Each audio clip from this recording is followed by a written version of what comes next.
오늘 하나님께서 우리에게 주시는 말씀은 여호수아서 2장 1절에서부터 7절까지의 말씀입니다. 여호수아서 2장 1절부터 7절까지의 말씀을 저와 여러분이 한 절씩 교독하시고 마지막 7절을 함께 읽겠습니다. 눈의 아들 여호수아가 시딤에서 두 사람을 정탐꾼으로 보내며 이르되 가서 그 땅과 여리고를 엿보라 하매 그들이 가서 라합이라 하는 기생의 집에 들어가 거기서 유숙하더니 어떤 사람이 여리고 왕에게 말하여 이르되 보소서 이 밤에 이스라엘 자손 중의 몇 사람이 이 땅을 정탐하러 이리로 들어왔나이다. 여리고 왕이 라합에게 사람을 보내어 이르되 내게로 와서 내 집에 들어간 그 사람들을 끌어내라. 그들은 이 온 땅을 정탐하러 왔느니라. 그 여인이 그 두 사람을 이미 숨긴지라 이르되 과연 그 사람들이 내게 왔었으나 그들이 어디에서 왔는지 나는 알지 못하였고 그 사람들이 어두워 성문을 닫을 때쯤 되어 나갔으니 어디로 갔는지 내가 알지 못하나 급히 따라가라. 그리하면 그들을 따라 잡으리라 하였으나 그가 이미 그들을 이끌고 지붕에 올라가서 그 지붕에 버려놓은 3대에 숨겨. 함께 읽겠습니다. 그 사람들은 요단 나루터까지 그들을 쫓아갔고 그들을 뒤쫓는 자들이 나가자 곧 성문을 닫았더라. 아멘. 여호수아서에는 가슴이 뛸만한 많은 승리의 이야기가 담겨 있습니다. 무려 40년 동안 광야에서 살던 이 백성들의 염원이 이루어지는 그 과정이 담겨 있죠. 어디 그뿐일까요? 450년 전 요셉이 기대하던 것들과 또 그보다 훨씬 긴 시간 전에 아브라함이 받았던 약속이 이루어지는 그 언약이 마침내 이 여호수아서 안에서 이루어지는 것을 우리는 볼 수 있습니다. 이 안에는 정말 위대한 승리의 이야기가 담겨 있고 또 다른 한편으로는 이스라엘 백성이 여전히 하나님 눈에 보시기에 참 많은 점에서 부족하다는 점도 역시 담겨 있습니다. 그럼에도 불구하고 우리는 여호수아의 정복 전쟁이 성공으로 마무리된다는 사실을 알고 있습니다. 하지만 반면에 이 성공마저도 완벽하게는 이루어지지 못한 채 여전히 그 다음 세대에게 많은 숙제가 남겨지고 마무리된다는 사실을 알게 됩니다. 일단 우리는 여호수아라는 인물에 대해서 잠깐 성경적으로 어떤 의미를 가지고 있는지 살펴보았으면 합니다. 여호수아라는 사람의 그 이름은 히브리어 동사의 야샤라고 하는 단어에서 왔는데요. 이 단어는 구원하다라고 하는 뜻을 가지고 있습니다.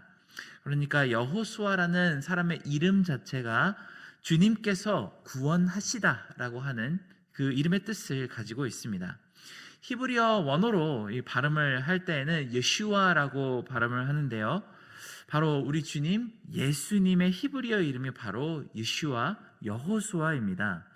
그러니까 예수님과 여호수아는 우리는 동명이인이라고 이해를 할 수 있습니다. 유대인들은 전통적으로 여호수아를 생각할 때 하나님의 언약을 이루어 완전한 안식을 백성들에게 전해준 인물이라고 그렇게 생각해 왔습니다.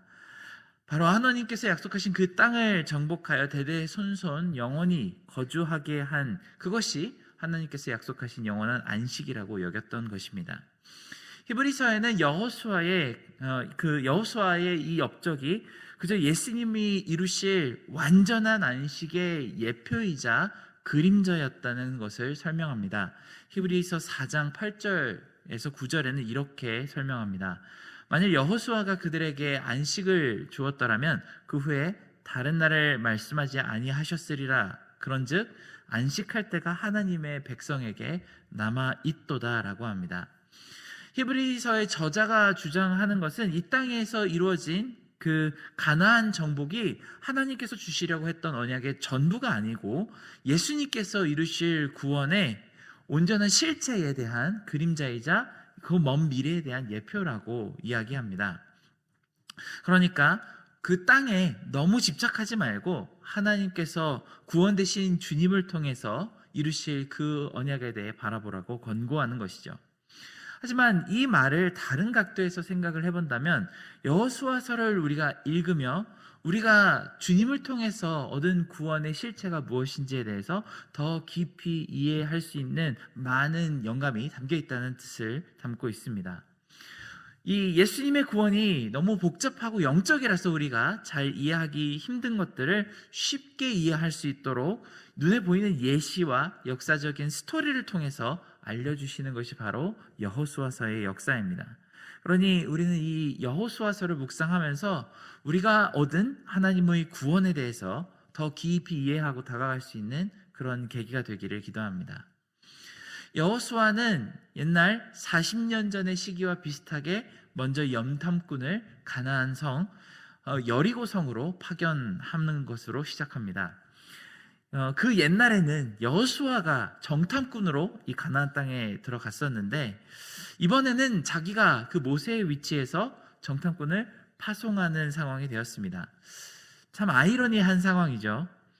그때에는 12명이나 되는 정탐꾼이 들어갔었고 그 중에 10명이나 되는 정탐꾼들이 상황을 절망적이라고 보고 있으며 자신과 갈렙만이 충분히 할 수 있다고 주장했었습니다. 그리고 이 사건 때문에 무려 40년이나 가나안 정복이 지체되고 말았죠. 그러니 이번에는 무언가가 달라도 확실히 달라야만 합니다.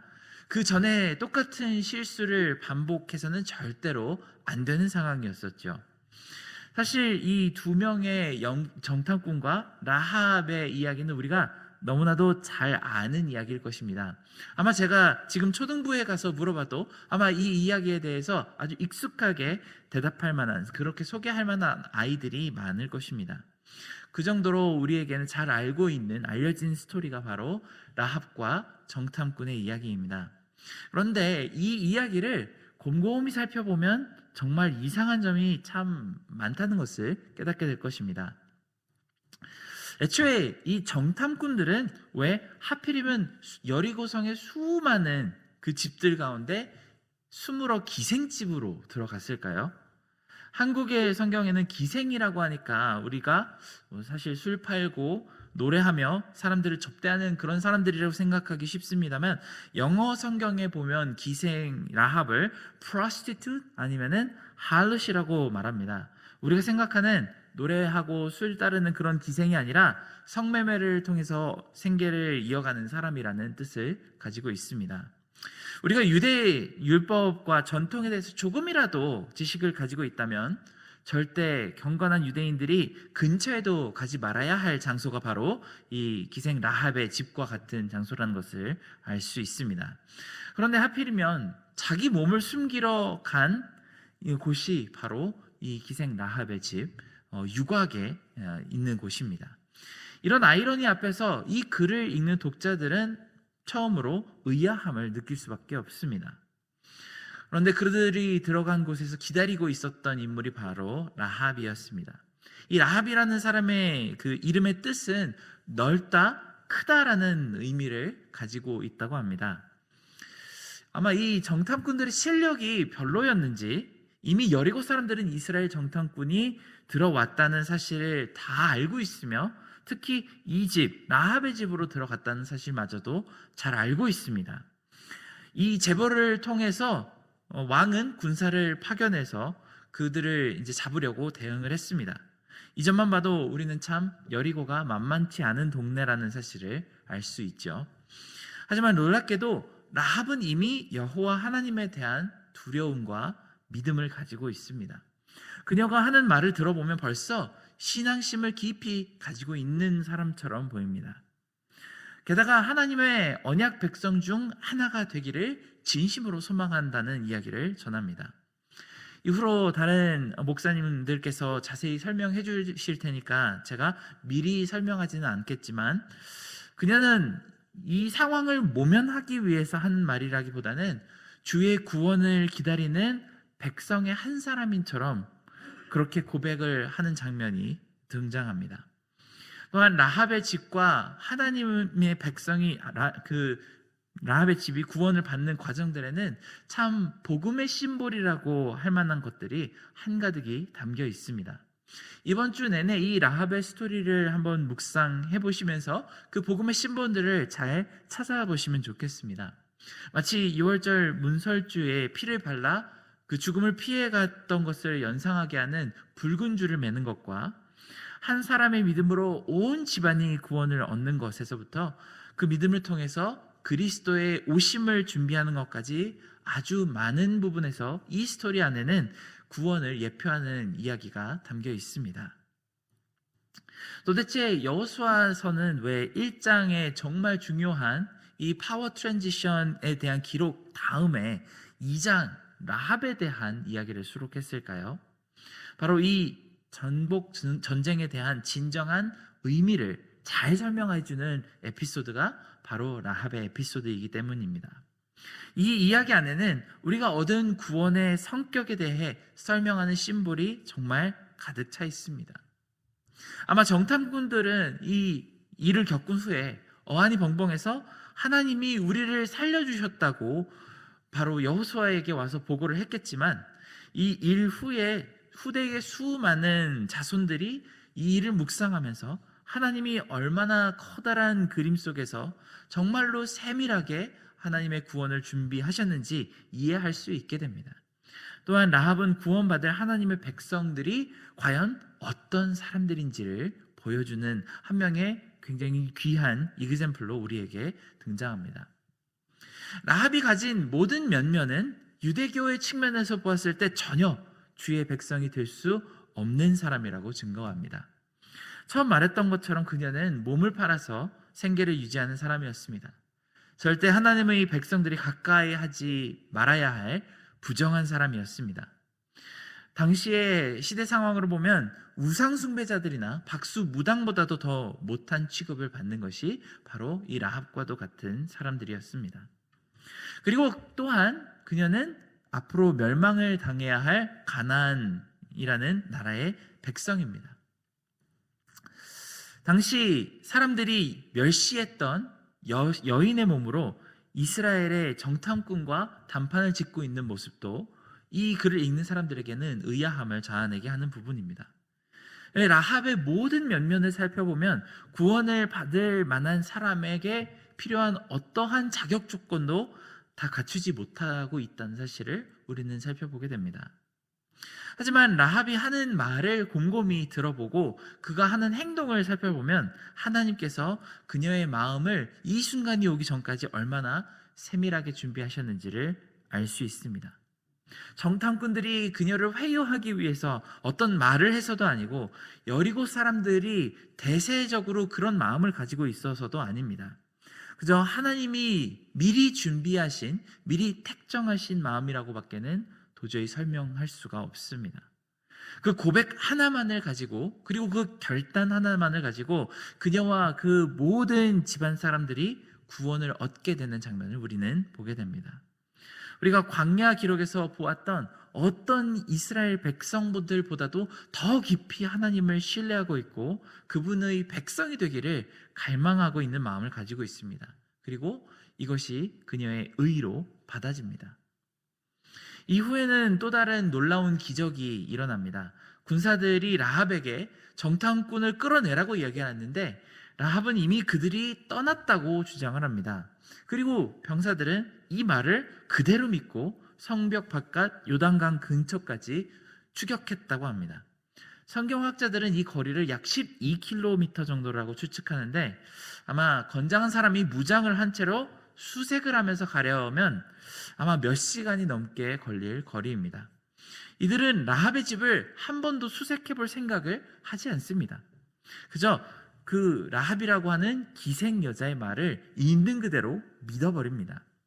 당시 문화권에서 여자는 법정에서 증언할 신빙성도 없다고, 신뢰성도 없다고 여기지는 존재인데 심지어 천대받는 기생이 한 말을 어떻게 그렇게까지 신뢰할 수 있었을까요? 그녀가 거짓말을 했다거나 제대로 된 정보를 주지 않았다면 그 성 자체가 멸망을 피하지 못한다는 사실을 알고 있으면서도 이 병사들은 이런 실수를 하게 됩니다. 이 모든 과정은 전부 하나님께서 준비하셨다는 것을 알게 하는 그런 대목으로 우리에게 소개됩니다. 구원을 받을 백성도 하나님이 준비하셨고 멸망받을 자손들이 심판을 피하지 못하게 될 것도 결국은 하나님이 준비하셨습니다. 인간적으로 우리는 참 많은 것들을 결심하고 계획으로 세워서 일을 하지만 결국 하나님께서 모든 시간들이 지나고 나면은 이 일들을 하셨다는 사실을 우리는 고백하게 됩니다. 사람들이 자주 쓰는 말 중에 스노우볼 이펙트라고 하는 말이 있습니다. 작은 주먹만한 한 눈덩이를 그 눈 덮인 산 꼭대기 위에서 톡 던지면 때로는 그게 구르고 굴러서 마지막에는 커다란 눈사태가 되어서 나타날 수도 있다는 표현입니다. 이 라합과 정탐꾼은 하나님께서 준비하신, 우리가 감히 처음에는 인간적인 지식으로 상상하지도 못하는 스노우볼 이펙트가 됩니다. 이렇게 목숨을 건진 라합은 이 정탐꾼 중 한 명이라고 추정되는 살몬과 결혼하여서 아이를 낳고, 그리고 그 자손들 가운데에는 다윗 왕과 솔로몬 왕이 등장하게 됩니다. 그리고 우리가 잘 아는 것처럼 아주 나중에는 이 라합의 집안에서 예수 그리스도께서 태어나시게 됩니다. 주님의 까마득히 먼 조상 라합은 여리고의 문을 여는데 기여하고 그렇게 끝나는 줄 알았는데, 나중에 알고 보니 무려 이 집안에서 사탄과 악의 문을, 그 대적의 문을 꺾는 메시아 예수 그리스도, 새로운 여호수아가 탄생하는 그 과정 가운데 준비되는 인물로 하나님께서 라합을 사용하십니다. 그래서 우리가 마태복음 1장에 보면은 그 영광스러운 예수 그리스도의 계보에 당당하게 이름을 올리는 여인으로서 라합이 등장하게 됩니다. 사람 일은 참 모르는 일이지 않습니까? 결국 우리는 이 놀라운 일의 전개 가운데 이 모든 일은 전부 하나님이 하셨다고 겸손히 고백할 수밖에 없습니다. 지금 우리가 어떤 삶을 살고 있던지 간에, 지금 우리가 어떠한 자격 조건을 가지고 있던지 간에 하나님께서 일을 이루시는 데에는 아무런 문제가 되지 않습니다. 그저 주님을 두려워하고 믿음으로 사모하는 사람들에게는 모든 것이 협력하여 하나님의 선을 이루심을 우리는 깨닫게 될 뿐입니다. 오늘 하루의 삶 가운데에서도 우리도 모르는 사이에 위대하신 선을 이루실 하나님을 진심으로 송축하고 감사를 올려드리는 그런 시간이 되기를 간절히 기도합니다. 함께 기도하겠습니다. 사랑하는 하나님 아버지, 우리가 가고 있는 길, 그리고 우리가 선택하는 길을 우리 스스로는 어떤 결과가 나타나게 될지 전혀 알지 못하지만 하나님께서는 이미 우리를 통하여 일하고 계신 줄을 믿는 마음으로 고백하게 되기를 원합니다. 우리가 가지고 있는 자격 조건이나 우리의 상황을 돌아보지 않고 오직 주께서 우리에게 주신 언약과 그 약속을 믿고 한 걸음 한 걸음 담대하게 발걸음을 옮기는 그런 하루가 될 수 있도록 도와주시옵소서. 모든 은혜 감사드리며 예수님의 이름으로 기도드렸습니다. 아멘.